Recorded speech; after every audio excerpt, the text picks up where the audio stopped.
I'm not teaching, I'm publicly learning. But I'd welcome to Learning for the Live in UK test part 393.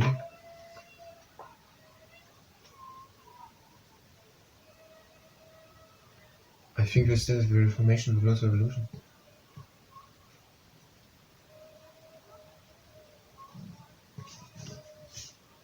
You know, we had that.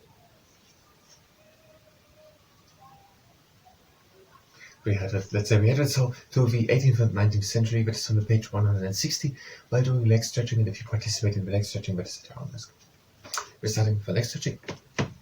We're bringing one leg in front of the heel into the ground, and we're pulling the toes in, and from time to time we're going to contract the quad muscles. So I'll start with contraction of the quad muscles, but let's make it just at the end again. So 1688, William of Orange is asked to invade by important Protestants, and it is the Glorious Revolution because in England now fighting happened. And William of Orange, the husband of Mary, the daughter of James II, who is the king, and the brother of Charles II, the son of Charles I, there the revolution happened, the Civil War happened, becomes king, so William of Orange together with Mary, and we're ruling together. And we're releasing the contraction. And when the Bill of Rights is passed, and that is, that says that the king has, or the monarch has limited power, and that the king has to ask the parliament every year for money of the army and navy, for the army and navy. And we're contracting again. And when 1690, William II defeats Charles II. No. William II defeats James II. In the Battle of Bonn, and when James flees back to France.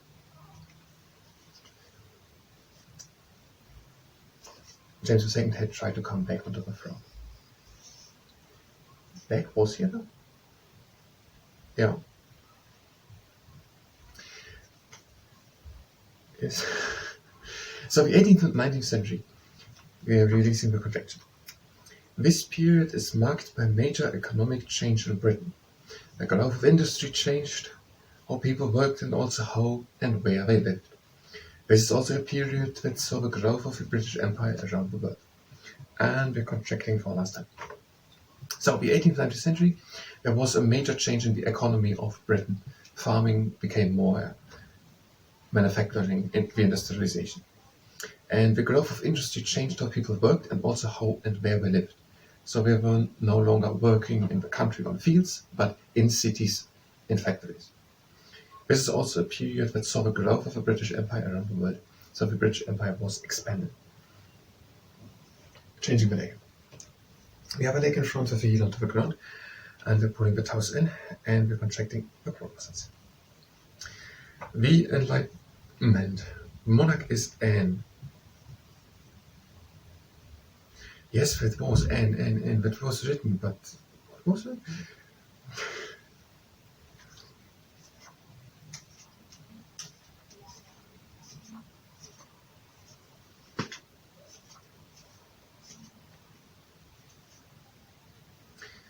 William and Mary's successor was Queen Anne. She had no surviving children, and this certainty led to the Act of Union or Treaty of Union in 1707. Scotland became part of Great Britain together with England and Wales, of the Kingdom of Great Britain.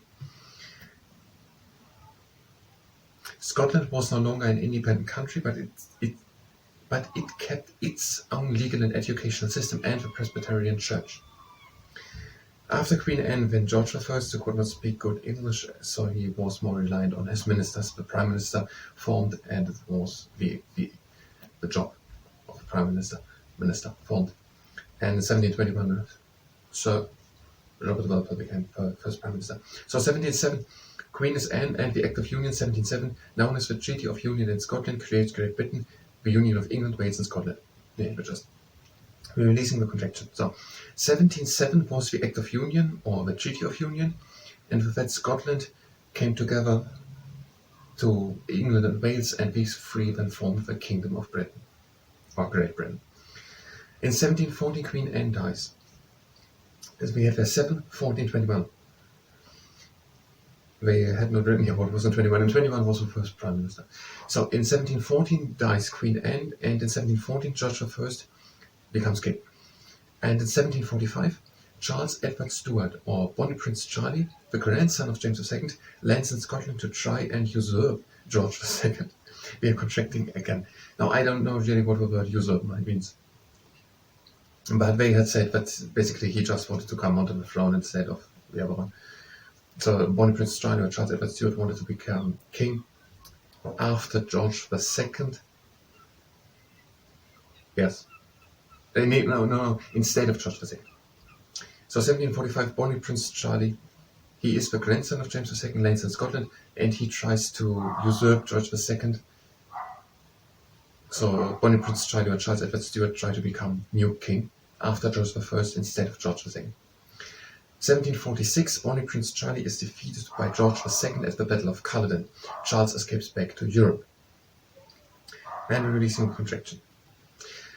So in 1746, that whole ended, and George II, the already reigning monarch, wins against the army of Bonnie Prince Charlie, and Bonnie Prince Charlie or Charles Edward Stuart flees back to Europe. We're contracting for understand. The Industrial Revolution. In 1776, okay, it has not much to do with the Industrial Revolution, maybe a bit. 13 American colonies declare independence, leading to the American War of Independence between the colonial and the British forces. So in 1776, 13 American colonies declared their independence from Britain. That led to a couple of years' war, but then the United States of America became an independent country and were then also later recognized by the United Kingdom. 1786, we're going to the next exercise. There's no number with 1786. So what did I just say? The leg on the outside, we're doing the anchor chain stability test. The torso pointing forward, we're taller with the main part of the body, and we're pressing a bit into the ground. In that direction. So 1783.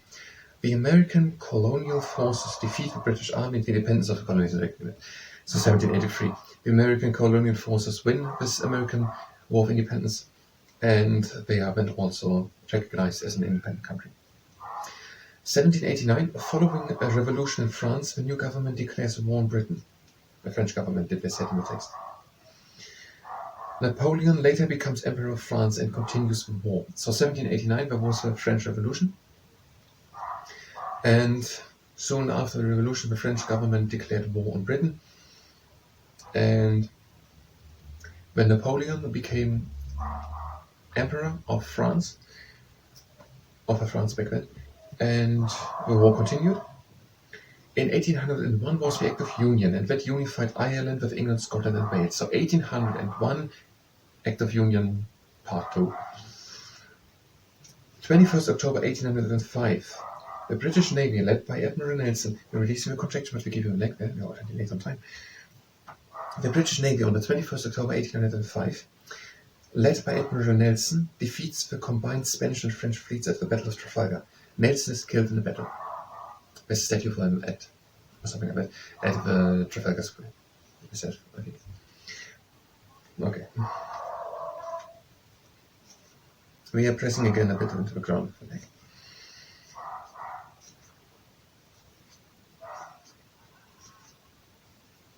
Admiral Nelson was in charge of the British fleet at Trafalgar and was killed in the battle. Nelson's column in Trafalgar Square in London is a monument to him. So, column. His ship is the HMS Victory, visitable in Portsmouth. So, a column. I don't know what that is. 21st October 1805, the Battle of Trafalgar. Admiral Nelson, leading the British Navy, is killed in the battle against the Spanish and French fleet. Yes. The Industrial Revolution. The genuine leg. We have a leg to the outside, the torso pointing forward and we're pressing a bit into the ground. In 1807 became it illegal to trade slaves in British ships or from British ports. So in 1807 it became the slave trade, part of it which Britain was doing became illegal.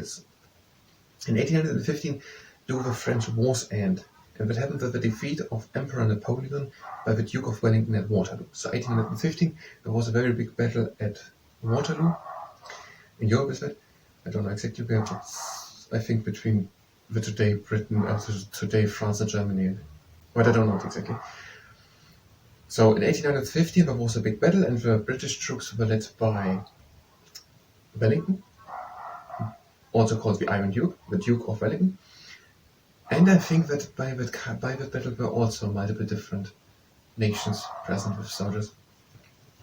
So 1815, the Battle of Waterloo, the British troops, I think together with other ones, defeating the French troops, and I think they had also other ones. And Wellington was the leader of the British troops, who were the successful one. Napoleon is defeated, and Duke of Wellington becomes later also Prime Minister. He has the nickname Iron Duke, and it was in 1815. Releasing, but stretching a bit to keep him like that. In 1832, the first Reform Act grants many more people the right to vote and abolishes both rotten and pocket boroughs. I didn't understand that part. We are pressing again the name, but there was something like there are some regions, these are pocket boroughs, where only very few people can vote, and then there are rotten boroughs where very few and fewer people can vote, or no one. 1832, the first Reform Act, more people get the right to vote, and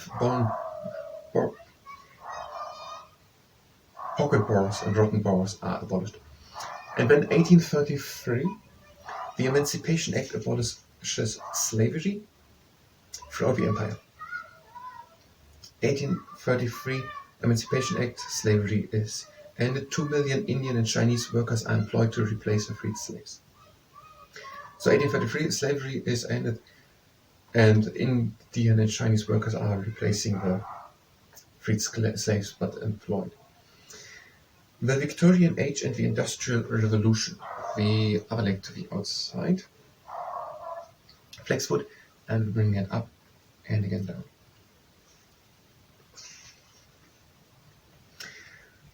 In 1837, does Victoria become queen at the age of 18. So 1837, Victoria becomes queen. She's 18 years old when she was there, or had done it. In 1846, the Corn Laws are repealed, allowing the import of cheap grain. In 1847, the Corn Laws were changed and the people could buy cheap grain from other countries.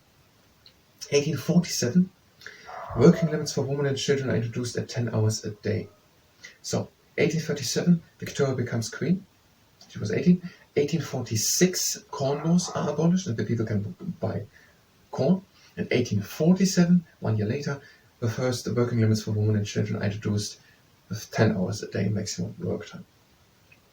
1853 until 1856, there's the Crimean War, together with Turkey and France against Russia. So 1853, 1856 is the Crimean War. We're changing the leg. We're doing the hydraulic cartridge as well. And we're bringing it up and again down. 1853, 1856, the Crimean War. British and Turkish troops against Russia. 1867, the Second Reform Act creates more urban seats in Parliament and reduces the amount of property people must own in order to vote. So it was 1832, the first Reform Act, and rotten boroughs and pocket boroughs were abolished and more people could vote. And 1867, more urban seats, so more places for the House of Commons, more places for people who voted in. And also, the amount of property needed to vote is reduced.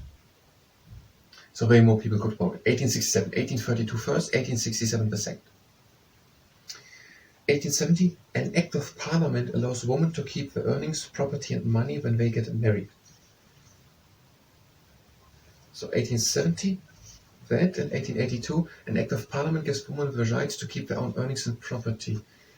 Allowing women to keep the earnings, property and money when they get married. Earnings and property. There's a difference. Earnings, property, here's money also. Earnings, property, money. Maybe we're going to look in the book. Let's close it and then we're going to look in the next part for it all. So 1899-1902, for 3 years, same as the Crimean War, for 3 years, the Boer War is happening. The Boer War is fought against Dutch settlers in South Africa. The war raises public sympathy for the Boers and leads to questioning of the empire's role. So there's the Boer role in Africa. The Boers seemed to be Dutch settlers in South Africa. People were not so sure if it was a just war or a good war to lead, and the whole empire was questioned. In 1901, Victoria dies, and she had been on the throne for almost 64 years. We're going to go over the last parts and the next part. But in the next part, we will do the 20th century to the present day. Now we're just going to butterfly stitch. We're sitting torn up, we're leaning in front, having the soles of feet together. You can continue with that exercise for a minute. I think you will much and at the next time.